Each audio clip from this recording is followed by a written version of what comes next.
I thought I was done with this woman when I was a kid. Or this thing. Whatever the fuck she is. Girl. Yeah. The rage came back. Angela Anaconda. I remember this fucking show. You know? I don't know why I was actually excited to see it. You know? Came out around the same time as like I was watching Digimon and Pokemon and all that shit. And I was like, yeah, I'm kind of excited because it's kind of funny. Or at least I thought it was. Or I didn't know what the fuck humor is. I don't know what happened. But yeah, I remember watching like one episode and wanting to like never watch TV again for like 5 seconds. Yeah. And I thought I could escape it. But I remember... when the fucking Digimon movie came out, guess what was the short movie before the goddamn movie? Angela Anaconda again. Wow, I hated this character. Like, oh my god, it's like, this bitch won't leave me alone. I remember too, like, Nostalgia Critic actually did the Digimon movie. I might actually rewatch that because I have not seen that anywhere. You know? Nostalgia Critic does the Digimon movie, man. I haven't seen that in like forever. So I'm going to try and dig that up. Hey, you know what? Shit. Yes. So, yes, I found it. I will be doing that video next. In celebration to cleanse my palate of this bitch. But, you know, yeah, never knew what this fucking show was about. Just a weird girl making weird noises with really creepy stop motion animation. Like I hated this crap. But yeah, again, like I said, like the only exposure I had to it was like the goddamn Digimon movie right after it, and I know a lot of you are gonna say the same. Like, you know, that's the reason why you watch the show, so, or at least watch something for Angela Anaconda. You're like, why the hell is this a part of the damn movie? I don't know. Oh, but it needed all the help it could get, didn't it? Because nobody fucking wanted to watch it. And even like Steve is like titled this thing. If you watch this movie, you probably watch the show, you probably hated it. And he's like, he couldn't be more right. So instead of just like focusing on my nightmares, let's just face them, won't we? And remember, please smash that like button if you want to see more sexy and nerdy content, and subscribe if you think I deserve it. And remember, sign up for my Patreon for my latest reactions to my latest videos. And let's do this thing, y'all. But do any of us really that buff after only a few days of training? She should be tested for steroids. Yeah, just like you should be tested for hemorrhoids, Nanette. Angela Anaconda is a show that doesn't appear to have the best reputation amongst people. Whenever this cartoon is brought up in an online discussion, comments often seem to lean into some disdain for it. Cartoon? God, I forgot how much I dislike that cartoon. I hate it so much, I'm always blocking it from my memory.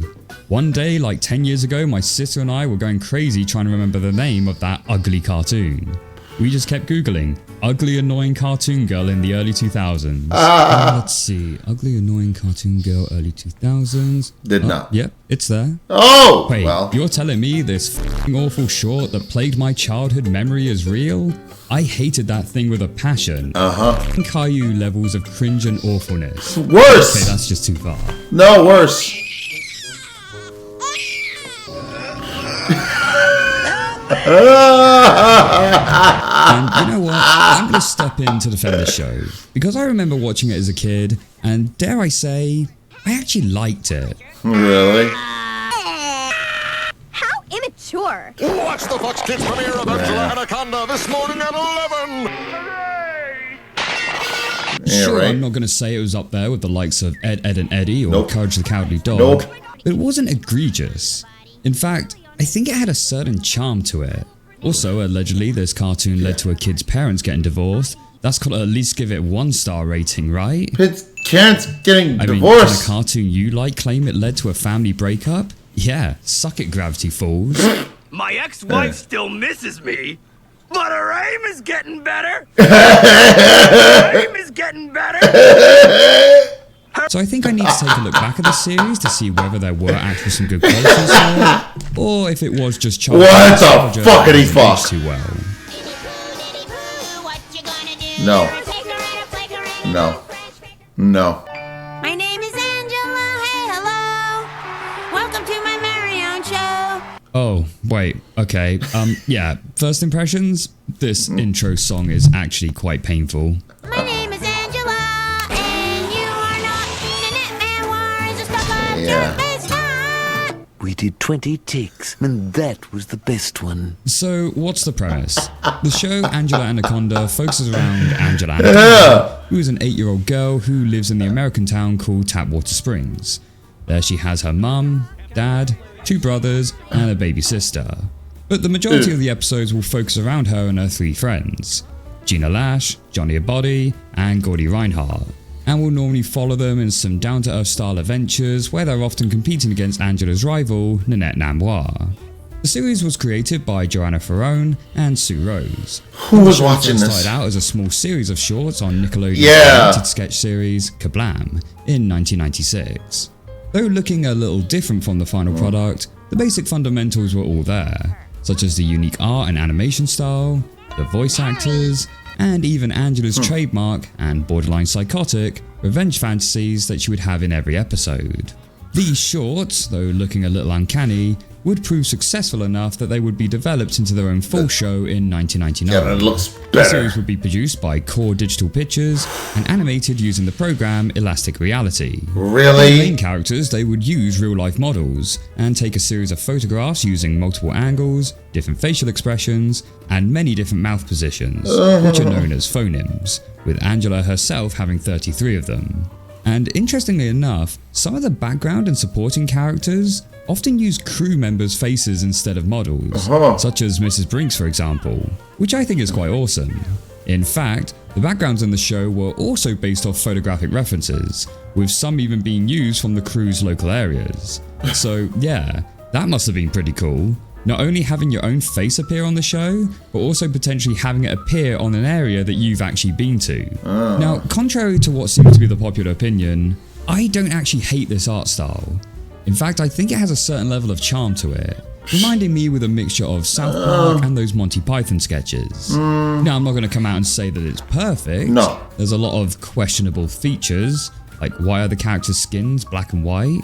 Why are hairstyles sometimes presented as more artsy and some more photorealistic? Why does it look like it was cropped straight out of MS Paint? Why do arms mostly have skin texture, yet sometimes they don't? Ew. And why, despite the realistic character designs, are the backgrounds so stylistic and quirky? Aesthetically, it really doesn't make much sense at all. But But in a weird way, it also kind of works, as everything is so nonsensical that it does I don't get oddly it. fit together. And after looking back at the art style used in the early Kablam shorts, it does make me appreciate more of what we got in the final product. But that's not to Yes. say that this show doesn't have its odd looking moments. The school caretaker looks really creepy from sideways angles. Ew. What is up with this woman's expression? What the hell is that bakery image? This eating animation just looks creepy. all of it. Please kill me. And I really don't like how this child is walking. I don't like how the child Why, looks. in the very first episode I watched, did they have Angela appear in this demonic pretzel form? Amazing! You certainly didn't get that from my side of the family. Yeah, much to her dad's disappointment. Hey, at least the dog is looking pretty cute, right? No, that dog is also scary. Fuck, I forgot. Oh, okay, never mind. Oh, And on a side note, despite this dog being female in the show, they call it King. I what? have no idea why.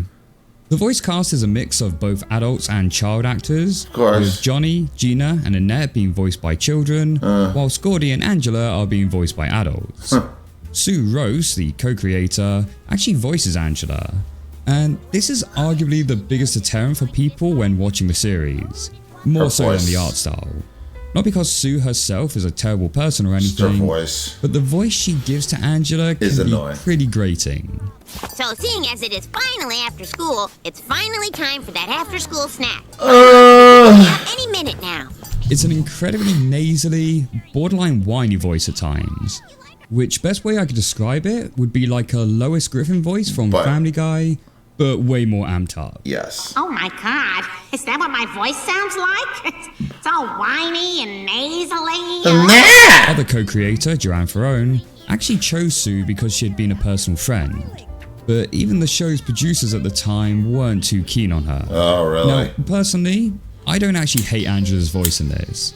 Maybe because I have that nostalgia factor of growing up with it, but it doesn't grate on me quite so much. Nostalgia? But I can completely understand it if it's not your cup of tea. And with Angela being the main character, getting not only the most dialogue, but also narrating parts of the episode, your tolerance of her voice is going to massively affect your enjoyment of the show. And speaking of Angela, let's take a look at all the characters. Starting with Angela Anaconda. Angela is an 8-year-old girl who lives with her mum, dad, 2 older brothers and baby sister Lulu. The family doesn't have the greatest of wealth and can often be a little chaotic, which is probably what leads to Angela having such a bold and outspoken personality, as she would often need to compete for attention. She is also sharp, witty, and most certainly not a girly's girl, as she enjoys playing sports, wrestling, and going fishing. Angela has a weird way of speaking, where she will oddly almost refer to people by their full names. For sneakers, your shoes are not very good at sneaking, Johnny Abadi. And rather than using words such as because or due to, she will use the phrase on account of. On account of she will be too busy, walking her pet turtle at the turtle park. I can't fall to sleep on account of everyone else's sleeping is keeping me awake. Please, Mr. Janitor, sir, may I have my drawing back on account of I'll be dead if I don't? Why she talks like this? I don't know. As far as I'm aware, it's never been addressed directly in the show.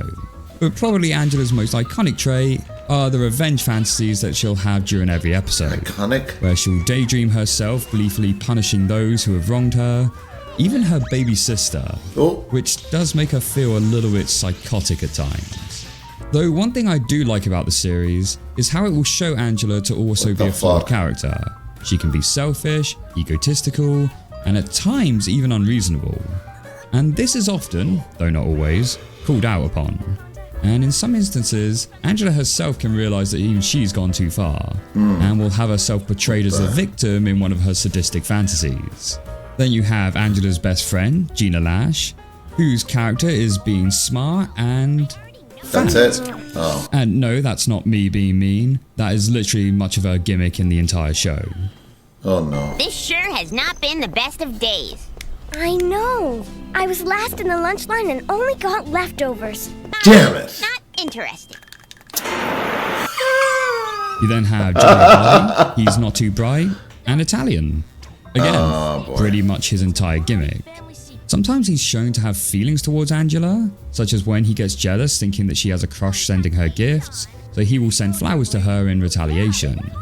Though interestingly enough, in the earlier Kablam shorts, it was Angela who had the crush on Johnny. Really? And the final of the core friends is Gordy Reinhardt, a timid, dorky kid who suffers from asthma and has a bit of a crush on Gina Lash. Can I have a ride? Oh, me too. That is, if there's room on Gina Lash's lap. One gimmick to his character is that despite sounds his like fragile Carl. and geeky nature, his dad is the complete opposite, being the coach of the school football team. And in this way, he kind of reminds me of the character Gus from Recess. Yeah. Who's also a bit of a geeky kid with a tough guy father. But I do like how they give Gordy and his dad a wholesome relationship. It could have easily fallen into the stereotypical trope of where they dislike each other and don't get along, but they do tend to genuinely appreciate one another. Really? I particularly like the episode where his dad puts him on the football team. Gordy, instead of training, decides to make a souffle instead, and you think his dad is absolutely going to kick off and beat the crap out of him, but he's actually really proud, and is only upset that he didn't make his favourite flavour. How many times do I have to tell you? My favorite is strawberry. Hell, in another episode, his dad even takes up an extra job so that Gordy can go figure skating with the school over summer. Like, what an absolute legend. I know. Interestingly though, Gordy was actually more of an afterthought of a character. What? He was only really finalised once the series was already in production. And at the time, the producers weren't even that keen on him coming back as a recurring character. But Joanna decided to keep him in, which I think was the correct decision, as he brings a lot of comedy and charm to the series. And finally, for the main cast, we have Nanette Namois, Fucking. a spoiled rich kid She's the who likes one to who pretend that she's creeped me French. out. Excusez-moi, Mrs. Brinks, but could we please leave? This place is très disgusting, which is French for grossing me out. Along with Your her two face is friends grossing who me don't out. really do anything except constantly agree with her. Just as I expected. I expected it too. I expected it even more. In some episodes, it will be shown that Nanette will have a bit of a crush on Johnny, which Johnny. again is a little weird, as it doesn't really seem to be consistent and only seems to rear itself if the plot demands it. And again, this is something that did play a bigger plot point in the Kablam shorts, so I guess maybe it carries over from there, but doesn't nearly play as big a part in the main series. It also seems odd that Nanette would crush on Johnny given at how different they are, but I suppose you could canon it that Nanette is only crushing on Johnny just to spite Angela. Or, you know, maybe Johnny is just that peak male specimen that we all strive to be. Maybe he's Still, handsome. This isn't even the weirdest romance in the show. What? That prize goes to Gina and her crush on the tasty twirly man. What? I think he knows I love him. Now onto some of the more minor characters. But first we have Mrs. Brinks, a snooty teacher who is mean to Angela, but really favours Nanette. I want to die. Nanette is super wealthy and Mrs. Brinks clearly wants in. Nanette, isn't it just like you to always be thinking of others? So typical of the upper classes. Though she isn't quite one note, there are times where she is shown to be more human, such as when she thinks Angela's dad is in the hospital, and so is super supportive to her. She also has a husband, but she seems more interested in other men than she does him. Yes, dear. Why do I stay? If you stay with someone long enough, you adapt to them. And there's your lesson in love, kids. Actually, her husband with the phrase, yes dear, it kind of reminds me of the dad from the show Ned Snoop. Now there's a niche reference. Eric, I said we need to peel more carrots. Yes, dear. We have Josephine, who is this incredibly religious girl. I do actually quite like the church bells and organ music that plays whenever she appears. It's a sign. I should never have entered a contest fraught with such earthly vanities. And we've got Johnny's Uncle Nicky, who I'm pretty sure is just a straight up criminal in this show. What? Listen, dolls, get your head down and lay low for a couple, 3 days, okay? Here's $50. Just hook it up so I get the movie channel for free, huh? Uncle Nicky got in trouble for driving around with no license plates. What the- license plates? That's usually an attempt to conceal the fact that... Hey, don't you kids got school or what? As for Angela's family, you have her older twin brothers, who are just some Whoa. typical dumbass jock types, her dad, who is Drug a kind dealer. of straight-laced but also dorky inventor, and her mum, who is an artist that likes to sculpt, and is also a pretty bad driver. Oh no. Hey, watch it, Mac! Oops, crosswalk. Women, right? Oh, well, speaking of stereotypes, this show has quite a few of them. You've got your Italians, Well. Bust. your Asians, Oh no. You are 37 seconds late for class. Oh. Acceptable. and even your Saudi prince. Soda pop, Sammy Davis, salt and pepper. A princess must be properly dressed. Like this. Yeah, not sure how many of these would be able to fly nowadays. Wow. Don't you like the pointy look? Oh, no. Perhaps it is not French enough for you. Maybe this mask will help. Oh wow. 2 stars. And the show has its fair share of adult jokes as well, which many of them totally went over my head as a kid. Hey, Uncle Nicky, I can see myself in my suit. That's how the ladies like it, so's they can find you in the dark. What? Perhaps I was a bit hasty with my proposal of marriage. Wouldn't want to pollute the genie pool, so to speak. But what? My mom is boycotting perfume on the principle that it exploits finite resources. I wish she'd exploit my finite resources, Oh my huh? God. But let's talk about the big elephant in the room, and possibly the main reason people have such a negative perception of the show, and The that's animation. the Digimon movie. Oh. Now, I was actually a fan of Angela Anaconda before the crossover came out, but for a lot of people in the cinema, they were probably thinking, what the hell is this? I'm not gonna lie though, I thought it was totally awesome. I love a cartoon crossover, for better or for worse. I was a fan of Angela Anaconda, I was a fan of Digimon, Yeah. so seeing this was just peak for little old me. Though, to be fair, I acknowledge that I was probably the only kid in that cinema who was actually hyped seeing this. And of course, we have to talk about the story of how this segment allegedly caused a child's parents to get a divorce, which was posted online in 2018. I'm very curious. Basically stating that he was a kid and his parents went to go see the Digimon movie, but when this short came on, he started crying, and the parents started blaming each other for taking their son to the wrong movie. The dad ends up throwing away the mum's popcorn, they end up getting into a car accident, and a month later, the dad moves out. Really? An absolute savage, yet hilarious story. I don't think it's true. Apart from this message, there doesn't appear to be any other evidence that this actually happened, and having a separate short animated segment before the actual film wasn't really that uncommon for kids' movies. Yeah. So, yeah, I'm not buying this. But it does raise a question of why did this short play beforehand? Well, the simple answer is that the Digimon movie itself didn't have a long enough runtime, so this was added on in order to pad it out. Similar to how the first Pokemon movie had Pikachu's Vacation. Yeah, okay. But why Angela Anaconda of all things? Yeah. Well, according to Jeff so weird. Leroy, who was a producer and voice actor at Fox Kids, the simple answer is that the executives just really liked the show, which may seem odd to us now because of the popular narrative that the show was a failure and hated by all. Really? But at the time, it was actually pretty popular, getting consistently high viewership and positive reviews, so in a weird way it does actually make complete sense. In fact, Angela Anaconda won the Best TV Animated Program in the Annecy Awards and Best Animated Program in the Gemini Awards in 2000. It was actually weird. I do remember it actually being very popular. I don't know by who, but every single time people who were kind of suspicious, they were like, it's not so bad. They'd be like that. So I was like, yeah, they were probably fans. So, yeah, it wasn't entirely hated.